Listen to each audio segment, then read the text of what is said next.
I wanted to start because I too subscribe to the New Yorker. I too happily saw that cartoon when I got home last night. I had to cut it out, and it was going to be my opening line for tomorrow.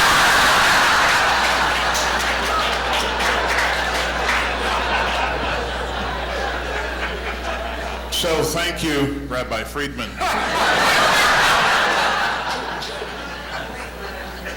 I've been asked that same question, that is to say the question asked as depicted in the cartoon, because I, upon occasion, wear the costume that the clergy person is depicted as wearing.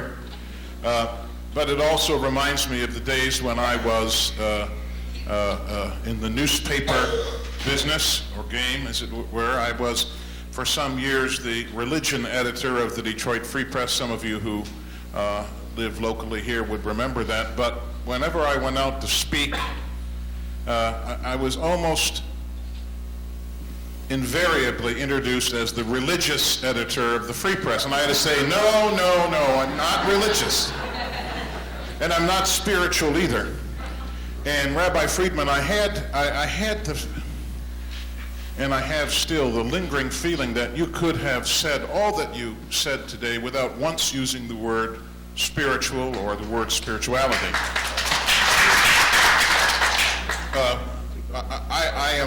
I'll say more about this tomorrow if I can wait. I'm not a spiritual person. Don Giovanni. Okay, that's Mozart, right? I mean, I can sing Mozart and play Mozart.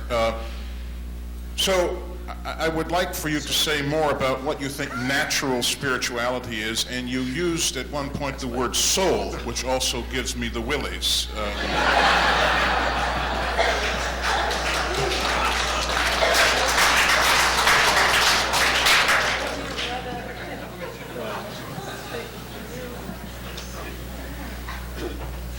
Until I was asked to speak about spirituality, I didn't use the word. It's all lines full.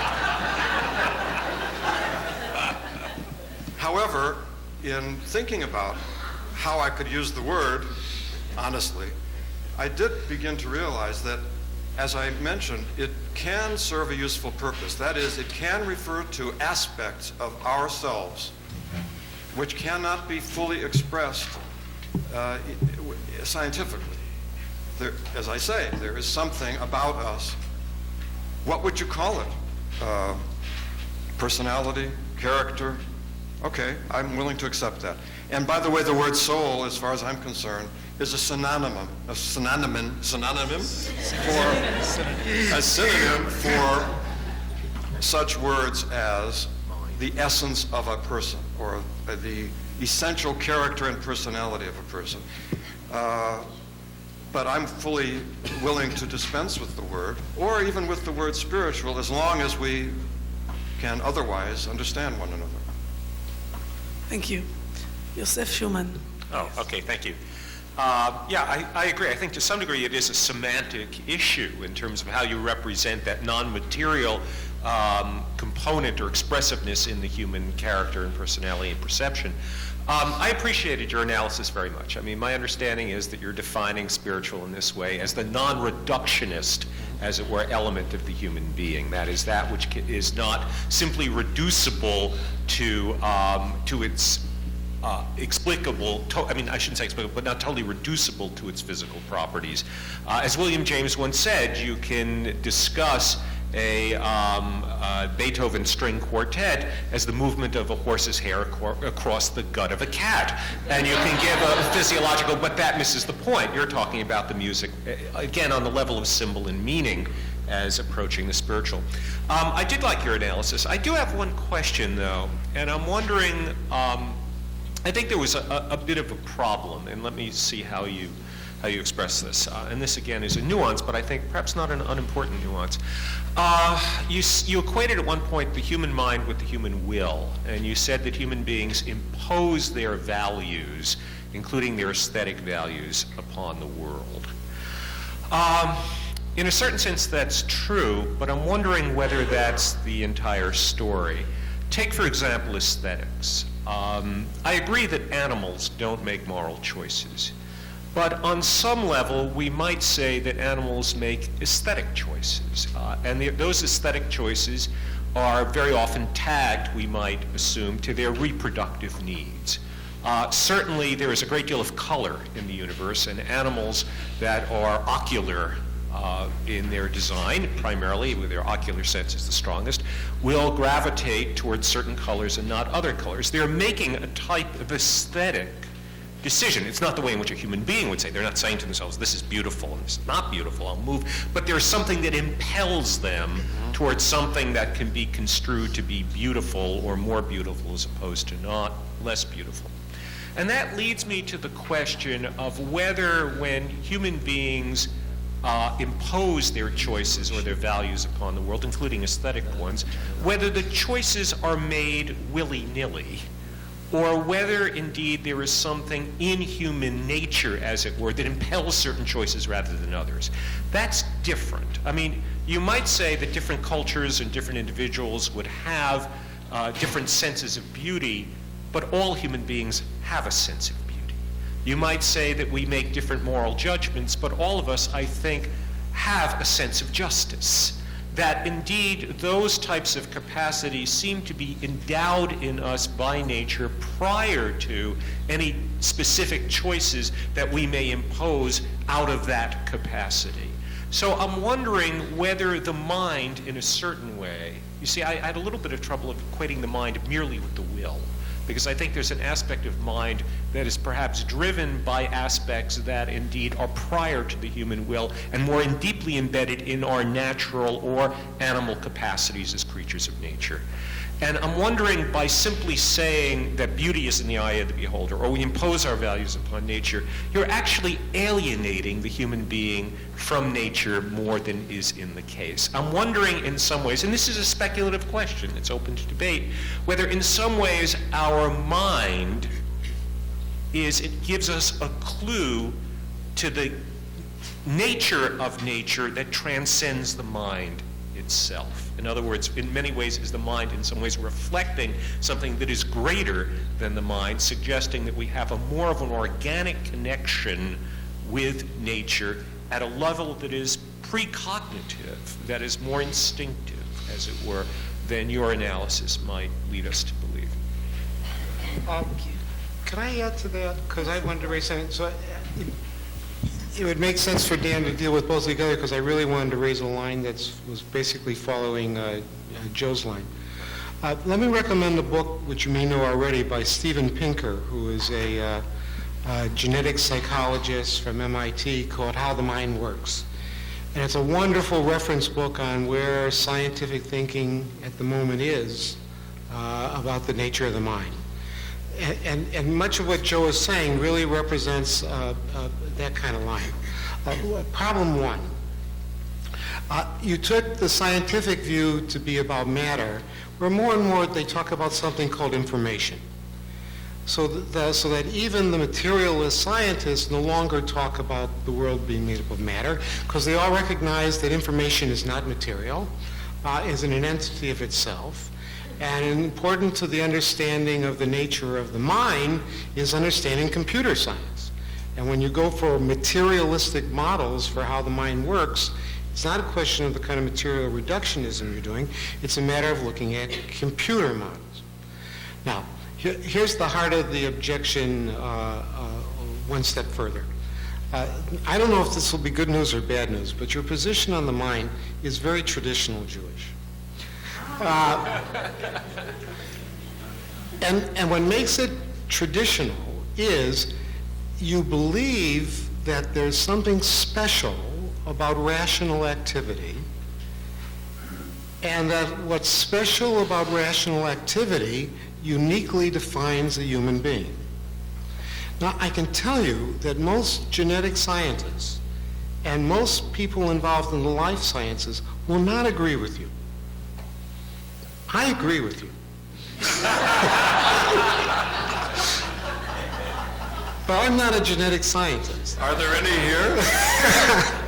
So if you want to, deal seriously with the challenges that are coming from sciences, they will tell you that you cannot, in principle, distinguish between what apes and dolphins do and human beings do. That it's a matter of training, and that, in fact, that we attribute to the differences to powers of speech. But we find that as we work with certain kinds of apes and we teach them speech, their physical natures change. So there's an adaptive process that's going on there that's backward and forward. Second, human beings aren't the best thinkers. The best thinkers are machines. And the more that we take the kind of activities that uniquely define human thinking and put it into machines that do it better, there's a serious problem about the value for defining humanness in terms of that kind of rational activity. Third, in terms of survival, I don't believe any of this. I'm raising this as what's coming from the scientist. Third, in terms of survivability as the standard for excellence, thinking is not a very good survival technique. It takes much too long. And by the time you make decisions, generally it is too late to do anything that really helps your survival. That if you want to look at things that are really, really good at survival, then look at the HIV virus. The HIV virus is wonderful. We can't compare to the HIV virus, and the HIV virus is not only at the bottom echelon of life, it's not even life. A virus is just a chemical reaction until it enters its host. So a virus, as much a living thing as a coral, is an animal. Now, that requires us who come out of our very traditional Jewish thinking, out of an Aristotelian model that have this hierarchy of life, that have humans up at the top of the value, that have reason as the distinctively human being. You should know that the challenge is coming not from traditional Judaism. The challenge is coming from modern science. And where that leads to an ethics is not an ethics of what you said, that values are to be judged in terms of human good. Where the new scientific ethics are coming for is in terms of the ethics of ecology. And the ethics of ecology is saying, give up this ethnocentrism. Speciescentrism. We must think in terms of not the good of the human being, but in the good of the planet. Now, those are very, very important, serious challenges to your traditional Jewish thinking. Well, I'm glad you don't agree with any of those challenges. Because I would hate to think that after all these years our friendship would be in jeopardy. That's impossible. So I'm delighted that although you articulated that, what I consider to be ridiculous point of view very clearly, I'm glad you don't share it. I am alive today. I am literally alive today because of science. I've had illnesses during my life, and many of you have, that would have killed you years and years ago. Me certainly, had it not been for penicillin, to mention only one example. We are sitting in a building that human beings built on the basis of principles of architecture and physics and so forth. Why don't we just go out, take off our clothes, and live in the fields without medicines, without the values that agriculture has created for us? I mean, I think it is utter nonsense for genetic scientists to undermine the demonstrated, empirically validated effects of human reason. And I think, frankly, I've read How the Mind Works. That's not how my mind works. Thank you. But Joe, I just wanted to quickly, you said that animals are impelled to do certain things. Correct. Whereas I suggest that is precisely the difference. We are not impelled, we choose. We can choose to destroy ourselves, and some of us do. Well, we can choose our way into oblivion, Yeah, but I guess what I'm challenging, Daniel, is the latitude of that free choice. And I think it may be an egocentrism of the human species to think that we have more freedom than we really do. So, for example, when it comes to aesthetics, they've done universal studies about why human beings think certain things to be beautiful. And certainly, I mean, they've given examples of human faces, for example, across cultures. And and of course it's a female face. And they have found that men across cultures, regardless of the culture they come to, will find the same faces more or less, you know, on average. Right. And the issue at hand is the issue of symmetry, okay? Yeah. And one can argue, therefore, whether beauty, again, is merely in the eyes of the beholder, or whether there are naturally given, I'm not going to use the word parameters, naturally given criteria which in effect direct our sense of beauty in certain ways and not in other ways, which transcend the issue of simply free choice, radical free choice, as your thesis seems to suggest. In other words, there may be, again, more of an organic link to the structures of nature, if I can call it that impel us to move in certain directions and not other directions. So there's a type of feedback loop between questions of choice, as it were, and the world that transcends the human in that regard. Thank you, Joe. Daniel, please. Well, thank you very much for what you said. This question does fall.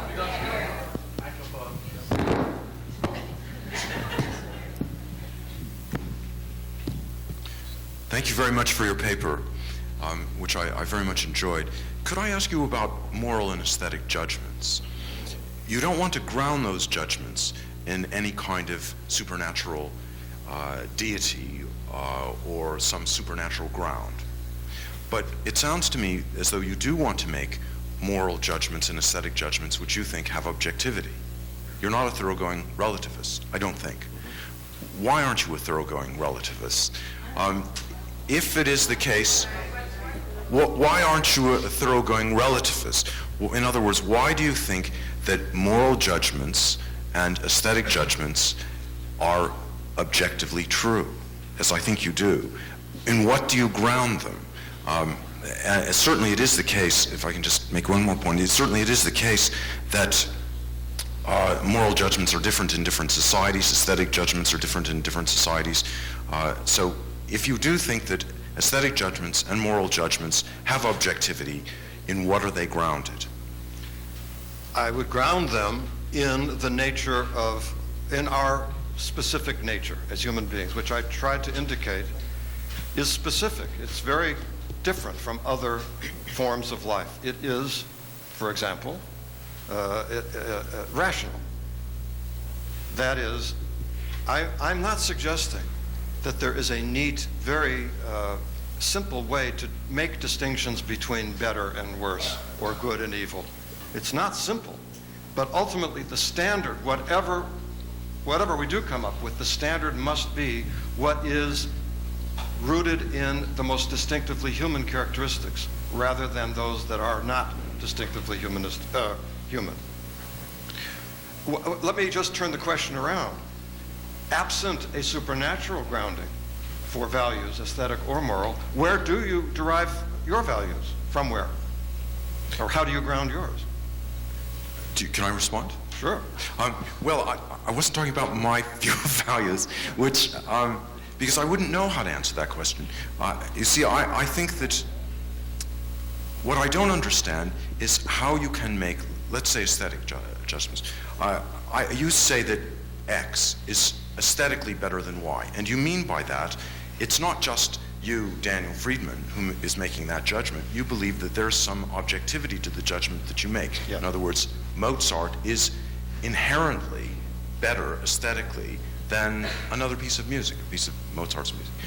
Now, I don't know on what grounds you want to make that judgment, and the same applies to ethics.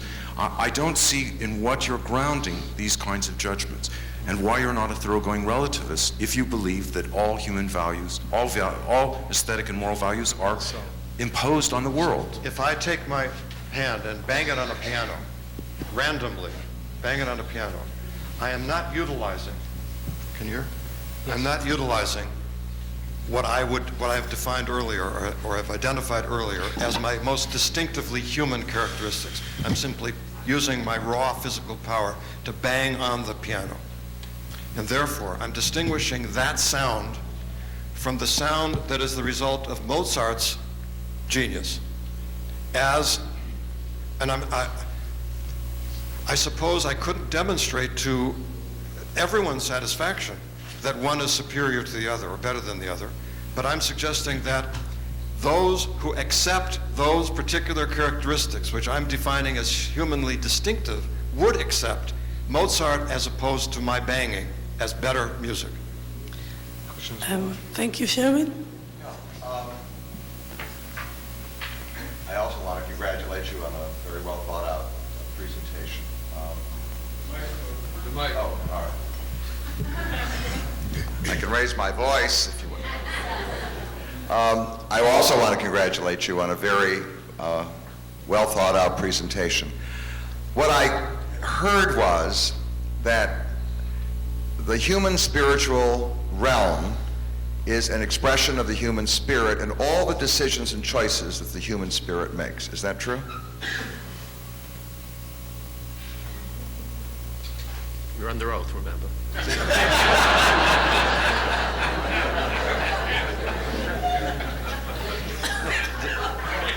The human... Every choice is spiritual activity because every choice is an expression of the human spirit. Is that true? Every choice is the result of, if a choice is the result not of mere instinct or No, right. response. So the human spirit makes many choices. Yeah. I choose to drive my car. I choose to go to the bathroom. Are they spiritual experiences? Not for me. But what? Well, no. Nor for me. So my question is, what was not clear to me is, you define the spiritual realm as the realm of the human spirit, all the choices the human spirit makes. You obviously don't regard all choices made by the human spirit as spiritual. So there must be some criterion that distinguishes choices that are non-spiritual from choices that are spiritual. Could you clarify that? I'm not so sure that I would make that delineation. Which isn't to say that some choices aren't more important than others. They're more significant. Others, some choices, some decisions are more significant, more important, more profound, and so on, more beautiful than others, but that doesn't mean that they're not human if they are the result of the exercise of the... I'm not talking about whether they're human. I'm talking about whether they're spiritual. Okay. So what you need, by the way, the beginning of the theory is splendid. What you now need in order to complete the theory is you have to make a distinction between choices that are spiritual and choices that are non-spiritual, since all choices are in the spiritual realm. They are expressions of the human spirit. And I'm not asking you to do it now, but it's something to consider, because I think you need it in order to complete the theory that you're propounding. Thank you. Yes, please, I just want to remind the ethical choice that if we talk very long, the others don't get enough time. And not more than one question and one answer each. Please. Why don't you go? Take the One thing then, and it will be a nuance really. It has to do with the language of thing and things left over, if you will. Your language was, as I heard it, that what is left over after the physical, and then you said is described, we're going to say is the spiritual. I wonder if it wouldn't be appropriate to move away a bit from the language of a thing left over, to say that we're involved really in two descriptive systems of our experience of ourselves. Let me illustrate, for example. I had a student come to me who said that he wasn't thriving in a social relationship with a person he admired. And I said, well, what seemed to be the problem? Well, he said, I went to this person that I admired, and I said, in your presence, my lipid count rises from 3.5 to 3.725. And I said, why didn't you go saying, shall I compare thee to a summer's day? Thou art more lovely and more temperate. The point is that after the physical is destroyed, none of those descriptive systems operates. We have essentially two descriptive systems, and not a thing called the spiritual, perhaps, which somehow is a separate thing from that complex entity, us. So there was a second thing, but I'm going to save that for this afternoon. That's the beginning. I appreciate that. Can we take some more questions? Please. I'm sure I'm going to sorry to miss your presentation. When I heard very attentively the very interesting presentation, I thought to myself, be aware of nouns. Be aware of nouns. Now, spirituality is a noun. Why we should be aware of that? Because we cannot conjugate it. What does it mean? At least, in Hebrew, spirit is ruach, and there is no verb to ruach. I don't think in English you can really conjugate it. We say spiritualized, but this is rather modern.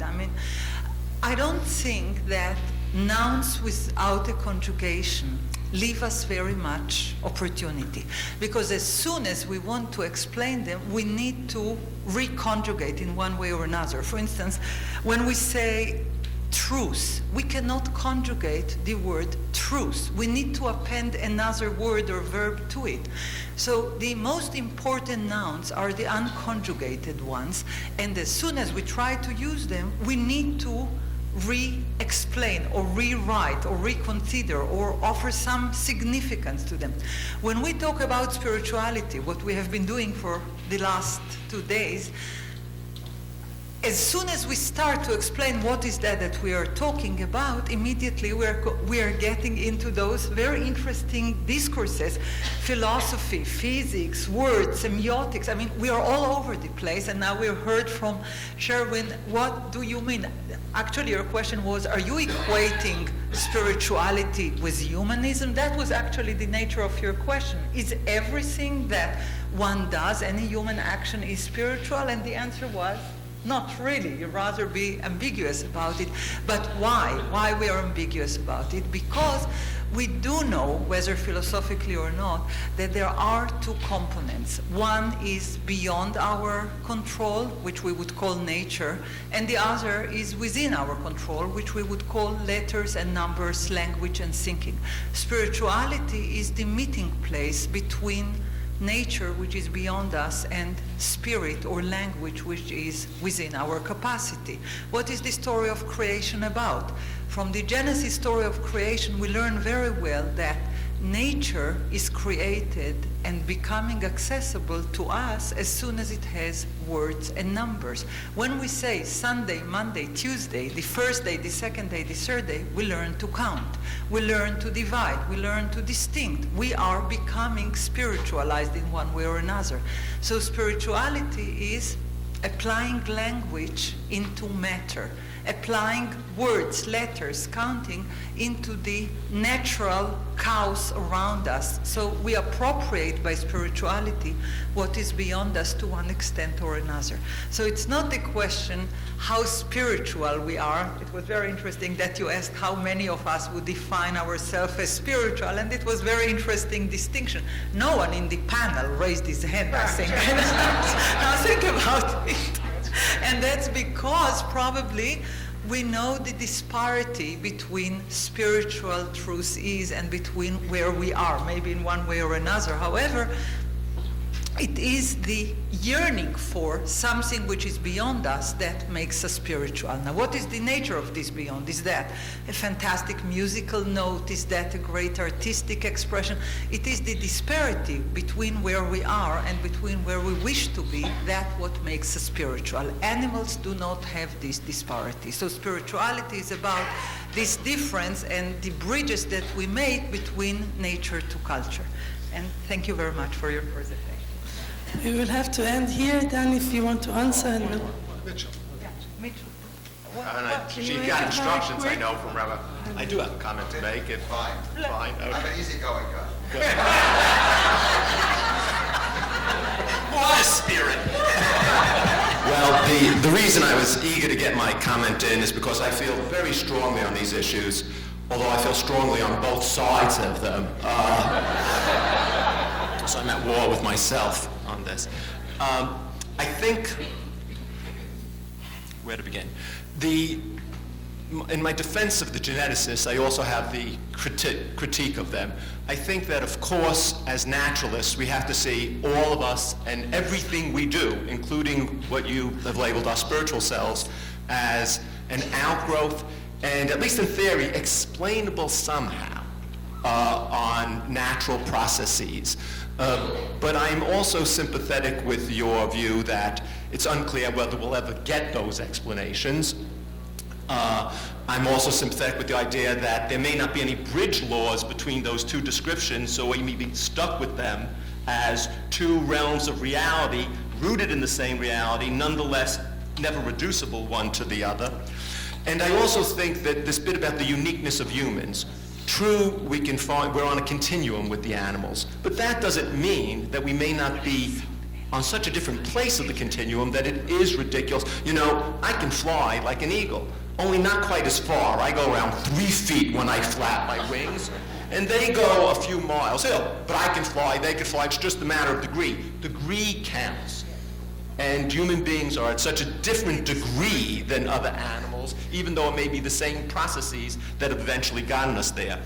In terms of this, what some comments have talked about, the human-centeredness of your spirituality, seems to me part of the problem is seeing the human as individualistic. If we think of the aesthetic and moral values as grounded not simply in my preferences or my capacities, but rather human capacities as a community, then it's not rooted in any individual. And if we take it even further and think of things as grounded in the potential community of beholders, beauty's not in the eye of the beholder or a beholder or even us, but all potential beholders. I could fill up rooms that do think NSYNC is better than Mozart, and we'll argue with you over that. But I think it is my faith that the potential community of beholders, and they are wrong. Why are they wrong? That's Dan's question. What grounds them being wrong? Why they're wrong is because I believe that the ultimate community of beholders of music will choose to appreciate Mozart more than they will NSYNC. I may be wrong about that, but that's my belief. I think, to conclude, you've all been very patient, is that why it shouldn't be completely human-centered is because humans, which add value and beauty to the world, are only possible in the context not only of our animal history, but in the context of the physical world too. And beauty and morality is made possible by the entire universe, at which we are a key locus. If we ever meet any other beings that can appreciate this and that context has created, then we won't have to use humanism so much.